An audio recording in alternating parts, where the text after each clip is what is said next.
नमस्कार, मैं रवीश कुमार। मार्च के मध्य में जंतर मंतर पर तमिलनाडु के किसानों ने कई दिनों तक अपना प्रदर्शन किया। हर दिन उनका प्रदर्शन एक नए स्तर पर पहुंचता रहा, मगर अंत में नतीजे पर नहीं पहुंचा।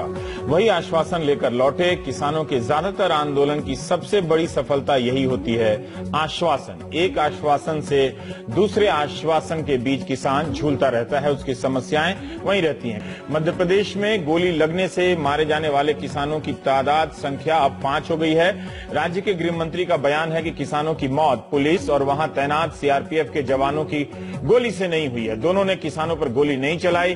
किसान 1 जून से 10 दिनों तक के हड़ताल पर हैं। उनकी मांग है कि कर्ज माफ हो, सब्जी की उचित कीमत मिले, फसलों की उचित कीमत मिले। उज्जैन, शाजापुर, आगरमालवा, इंदौर, धार, रतलाम, नीमच, मंदसौर में हड़ताल का असर देखा गया है। कई जगहों पर किसानों ने फल सब्जी को लेकर मंडी जा रहे ट्रकों को रोका भी है।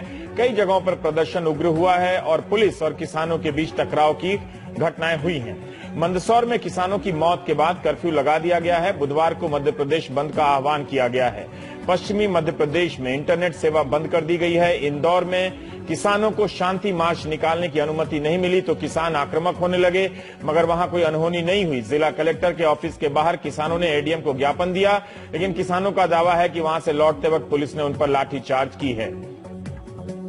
हमारे सहयोगी अनुराग द्वारी ने राज्य के गृह मंत्री भूपेंद्र सिंह से बात की। उनका कहना था कि मंदसौर और नीमच में 5-6 दिनों से किसानों की आड़ में असामाजिक तत्व लूटपाट कर रहे हैं। गाड़ियों में आग लगाई जा रही है। इसके बाद भी सरकार का निर्देश है कि किसानों पर कोई कार्रवाई न की जाए। लगातार एंटी सोशल एलिमेंट पुलिस पर हमला कर रहे हैं और अब हमने आदेश दे दिया है कि अगर कहीं पर किसानों के नाम पर एंटी सोशल एलिमेंट पुलिस पर हमला करें तो उनके खिलाफ कार्रवाई हो, वो भी सख्त। ये उनके ही बयान का हिस्सा है जो मैंने पढ़ा। गृह मंत्री भूपेंद्र सिंह के जवाब का एक हिस्सा बहुत दिलचस्प है। उस जवाब से आप समझ सकते हैं कि किसान नेता किसे कहा जाए। जो किसान प्रदर्शन कर रहे हैं, क्या वो किसान नेता कहलाने की पात्रता रखते भी हैं या नहीं। कल कह रहे हैं कि प्रदेश बंद करेंगे। जो 2 और किसान यूनियन है, अनिल यादव के नेतृत्व में और कक्का जी के नेतृत्व में, क्या इसे निपटने की सरकार की कोई तैयारी है अगर हिंसक प्रदर्शन होता है तो? देखिए, मध्य प्रदेश में ऐसा कोई किसान यूनियन नहीं है, ना कोई किसान इनके समर्थन में है। मध्य प्रदेश में सिर्फ किसान संघ है या छोटे छोटे जिला स्तर पर किसानों के समूह बने हुए हैं। किसान संघ ने परसों मुख्यमंत्री जी के साथ बैठक हुई। जो उनकी मांगे थी वो सारी मांगे मुख्यमंत्री जी ने मानी और इसके साथ साथ और भी जो विषय मुख्यमंत्री जी को किसानों के लिए लगते थे वो निर्णय मुख्यमंत्री जी ने लिए हैं। इतना बड़ा निर्णय लिया है कि किसानों का जो तुअर है वो हम समर्थन मूल्य पर जो रह गया वो खरीदेंगे। किसानों की मूंग हम समर्थन मूल्य पर खरीदेंगे। प्याज की 8 रुपए किलो के हिसाब से खरीद शुरू कर दी। 42 सेंटर हमारे चालू हो गए प्याज के खरीदी के। तो किसानों की जो मांगे थी वो सारी मांगे मुख्यमंत्री जी ने मानी है। प्रदेश में कहीं पर किसानों की तरफ से कोई आंदोलन नहीं है। ये सिर्फ 2 जिले हैं जिनमें ये इस तरह से किसानों के नाम पर लोग राजनीति कर रहे हैं। इसमें पीछे से कांग्रेस भी है और इसके साथ साथ असामाजिक तत्व। गृह मंत्री के अनुसार सिर्फ 2 जिलों में आंदोलन है, कहीं पर किसानों की तरफ से आंदोलन नहीं है। कांग्रेस और एंटी सोशल एलिमेंट का हाथ है। वैसे आजकल एंटी सोशल एलिमेंट भी किसान आंदोलन में चले जा रहे हैं। ये बात कुछ नहीं है। मंदसौर की सांसद हैं, कांग्रेस से हैं, मगर वहां की 8 विधानसभा सीटों में से 7 पर बीजेपी का कब्जा है। 1 विधानसभा सीट कांग्रेस के पास है।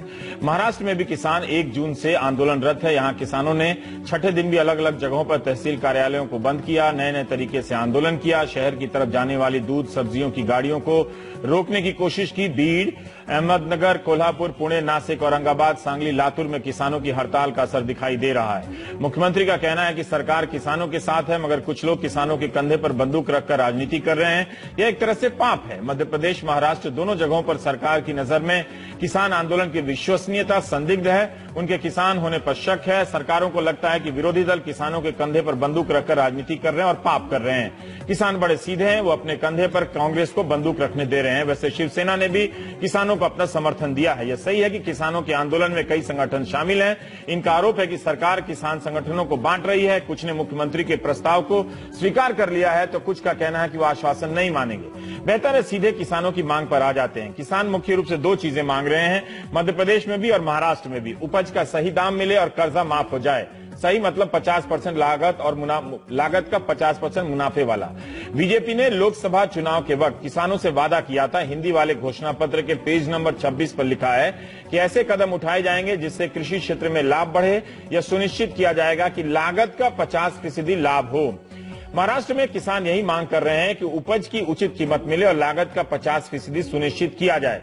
28 मई को बीजेपी अध्यक्ष अमित शाह ने पीटीआई से कहा था और ये मीडिया में छपा है कि कोई भी सरकार स्वामीनाथन फॉर्मूला के हिसाब से नहीं चल सकती क्योंकि उसमें जमीन की लागत भी शामिल है। अमित शाह ने पीटीआई से कहा है कि मोदी सरकार ने न्यूनतम समर्थन मूल्य में लागत का 43% बढ़ाकर दिया है। क्या किसानों को यह बात मालूम है कि लागत में 43% ज्यादा बढ़ाकर सरकार दे रही है, सिर्फ 7% अपने वादे से कम दे रही है? क्या यह दावा सही भी है? इसके अलावा कहा जा रहा है कि 2022 तक किसानों की आमदनी दुगनी होने वाली है, कर दी जाएगी। इस वक्त किसानों की आमदनी कितनी है? हमारे पास दो अलग आंकड़े हैं, दोनों में से कोई मुकम्मल नहीं है, फिर भी एक अनुमान मिल सकता है। जुलाई 2016 में इंडियन एक्सप्रेस में अशोक गुलाटी, श्वेता सैनी ने अपने लेख में बताया कि किसानों की आमदनी को लेकर आखिरी बार जो राष्ट्रीय स्तर पर सर्वे हुआ था वो 5 साल पुराना है। 2012-13 के नेशनल सैंपल सर्वे ऑफिस के अनुसार पंजाब के किसानों की औसत मासिक आमदनी 18,000 रुपए थी। इसके बाद हरियाणा का नंबर है, उनकी मासिक आमदनी 14,434 रुपए। सबसे कम बिहार के किसानों की मासिक आमदनी थी 3,588 रुपए। इस सर्वे के अनुसार भारत के किसानों की औसत मासिक आमदनी होती है 6,426 रुपए। भारत का किसान कमा रहा था, ये तस्वीर है उसकी। दूसरा आंकड़ा है आर्थिक सर्वे 2016 का, जिसका जिक्र हमारे मेहमान अर्थशास्त्री और देवेंद्र शर्मा ने अपने लेख में किया है। यह आंकड़ा नेशनल सैंपल सर्वे की तरह पूरे देश का नहीं है, सिर्फ 17 राज्यों का है। इसके अनुसार किसानों की आमदनी 17 राज्यों में 1,700 रुपए प्रति माह है। साल के हिसाब से प्रतिवर्ष 20,000 रुपए। दोनों में तुलना ठीक नहीं रहेगा, मगर अंदाजा मिलता है जो बहुत खतरनाक है। नेशनल सैंपल सर्वे के अनुसार 2012-13 में किसान की मासिक आमदनी 6,426 रुपए, 2016 के आंकड़े के अनुसार 1,700 रुपए। अब इस हिसाब से क्या निकलता है? 2012 से 17 के बीच किसानों की मासिक आमदनी में 4,726 रुपए की कमी आ जाती है। तब किस आधार पर दावा किया जा रहा है कि 5 साल बाद ये आमदनी दुगनी हो जाएगी? 2016 के हिसाब से 1,700 रुपया अगर 2022 में 3,400 हो भी गया तो क्या ये बहुत होगा? दोनों ही आंकड़ों से पता चलता है कि किसान इतनी कम कमाई में 5 लोगों का परिवार नहीं पाल सकते। हाल ही में दिल्ली में जो नेशनल आर्थिक सलाहकार हैं प्रधानमंत्री के, राष्ट्रीय अरविंद सुब्रमण्यम, उन्होंने एक तीसरा आंकड़ा दिया जो 1,700 रुपए से भी कम है। उनके हिसाब से किसान की मासिक आमदनी 1,600 रुपए है। 1,700 से 1,600 पे आ गए। तो सबसे पहले हमें क्या मालूम होना चाहिए कि इस वक्त देश का किसान महीने में कितना कमाता है, ताकि पता चले कि 2022 में जाकर वो कितना कमाएगा। इसमें लागत मूल्य की वृद्धि का भी हिसाब जोड़ा जाए तो 2022 में किसान और गरीब होता हुआ नजर आता है। अब आते हैं कर्ज माफी पर। यूपी सरकार ने 4 अप्रैल को ऐलान किया कि लघु और सीमांत किसानों का 1 लाख तक का फसली ऋण माफ होगा। फसली ऋण, इस योजना के तहत 2 करोड़ 15 लाख किसान आएंगे, जिनका कुल 30,729 करोड़ रुपए का कर्ज माफ किया गया है। इसके लिए 6 सदस्यों की कमेटी बनी थी जो तमाम बैंकों से मिलकर प्रक्रिया को अंजाम देने वाली थी।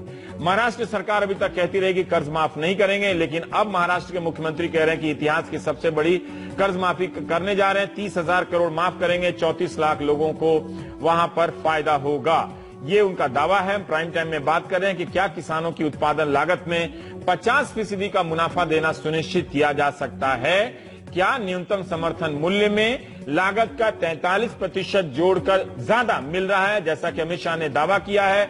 और बीजेपी ने जो घोषणा पत्र में दावा किया था, क्या किसानों की आमदनी वाकई दुगनी हो जाएगी? तो हमारे